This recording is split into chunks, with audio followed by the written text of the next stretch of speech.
రేపటి దినమున August 22 megastar Chiranjeevi గారి పుట్టినరోజు సందర్భంగా ఈ పొలిదండాల యాత్ర చేశాను. అన్నయ్యకి పుట్టినరోజు శుభాకాంక్షలు. అదేవిధంగా జనసేన పార్టీ పవన్ కళ్యాణ్ గారు ఉప ముఖ్యమంత్రి అయినాడు, ఎమ్మెల్యే గెలిచి ఉప ముఖ్యమంత్రి అయినాడు. ఆ మొక్కులు కూడా చెల్లించుకుంటున్నాను. రాబోయే రోజుల్లో పవన్ కళ్యాణ్ గారిని ముఖ్యమంత్రిగా చూడాలని నా ప్రధాన కోరిక. అదేవిధంగా కొన్నిదేళ్ళ ఫ్యామిలీ అందరూ బాగుండాలని కోరుకుంటున్నాను. కలియుగ దైవం ప్రత్యక్ష దైవం శ్రీ వెంకటేశ్వర స్వామిని చిరంజీవి అన్నయ్యకి 69వ పుట్టినరోజు శుభాకాంక్షలు.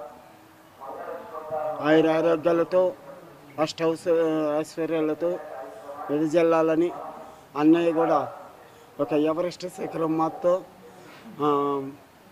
పై పదవులు రావాలని నేను కూడా కోరుకుంటున్నాను.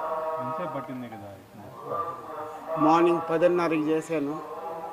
ఇప్పుడు టైం 6:30, ఒక 9 గంటలు. గతంలో ఇది 20 సార్లు వచ్చాను. ఇది 21 సారి. జనసేనలో కూడా 21 స్థానాలు వచ్చాయి.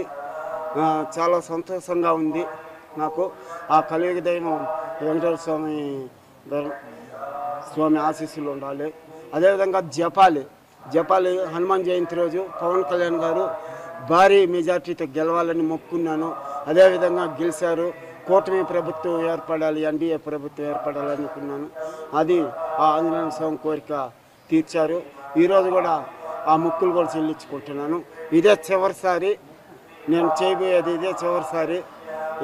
ఎందుకంటే 21 సంవత్సరాలుగా చేస్తున్నాను మెగా ఫ్యామిలీ పైన. దానివల్ల ఇదే చివరిసారి. మెగా ఫ్యామిలీలో కొనిదెల ఫ్యామిలీలో అందరూ బాగుండాలి. రామ్ చరణ్, నాగబాబు అన్నయ్య, వరుణ్ తేజ్, సాయి ధర్మ తేజ్, వైష్ణవ్ తేజ్, అఖిరానంద్, ఆద్య, ప్రతి ఒక్కరు బాగుండాలి అని ఆ వెంకటేశ్వర స్వామిని వేడుకుంటున్నాను.